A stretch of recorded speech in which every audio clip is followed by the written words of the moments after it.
Well, when you think of Australian food culture, you might imagine meat pies and Vegemite, but our culinary history actually runs a whole lot deeper than that. And at the middle of the melting pot was the Australian Women's Weekly. Long before Google, their cookbooks and magazines brought inspiration to family mealtime, opened our eyes to multicultural flavours and helped celebrate life's big occasions. Now a new project is taking readers back through time, doing a deep dive into everything from dinner to dessert and even diet culture to uncover the recipes that made Aussie kitchens unique.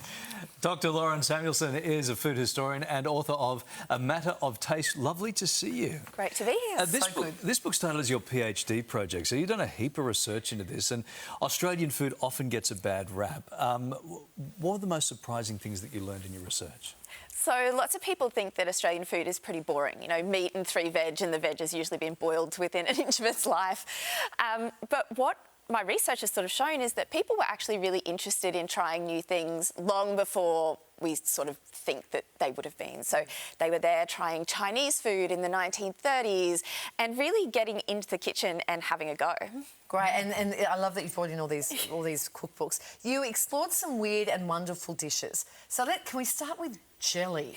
Like, what was our fascination with jelly? Yeah, the fascination with jelly sort of started a long time ago. It was really, really difficult to make. And so if you could have jelly, it meant that you had a servant who was there boiling up bones and things and doing all of the tough work. And then we gradually got things like instant gelatin and all of that sort of stuff. But that sort of idea that it was quite fancy remained. And so throughout the 20th century, we see all sorts of different jellies. And they're not sort of the jellies that we think of, which are usually sweet. They were often savoury. And they were a way to sort of show not only how classy you were, but also it could help you extend leftovers. You could just pop everything inside a jelly. Bob's your uncle. Right. We couldn't talk about Australian Women's Weekly, of course, without talking about the birthday cakes. So very popular. Why do you think they've stood the test of time? People still go back to the cakes they learned how to make from these magazines decades ago. Yeah, the birthday cake book came out in 1980, so, you know, a good 40 years ago. Yeah. 40, oh gosh, even longer.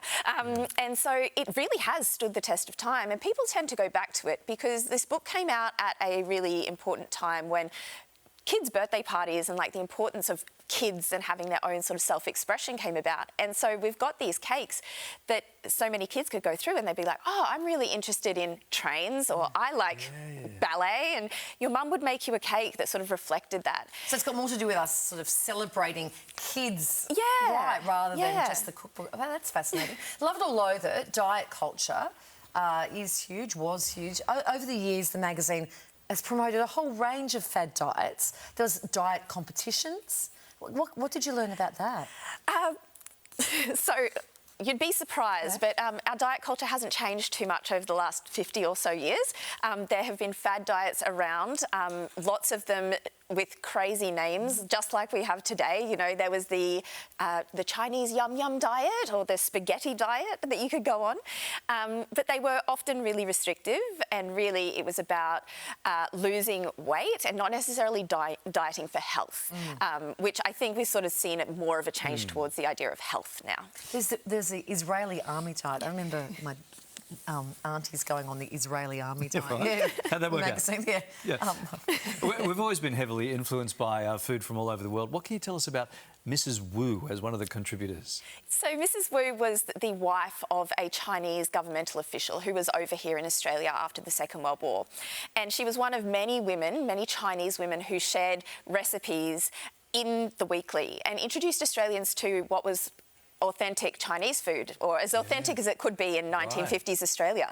And it really sort of kick-started our love of Chinese cuisine, which has obviously stuck around and is one of the foods that we really love the most. Yeah, we sure do. You've brought in some old magazines and cookbooks here. Can you show us some of these early editions? Yeah, sure. Yeah. I've got a couple here. So this one and this one are from 1972. So we've got Cooking for Couples and the Busy Woman's Cookbook, which is my favourite because look how stunning she is. Yeah. And they're hardcover too. Yeah. So they are fantastic. And then this one, I think many people will be familiar with, which is the Barbecue barbecue cookbook, which was renamed because of the famous Paul Hogan ad, you know, the shrimp on the Barbie.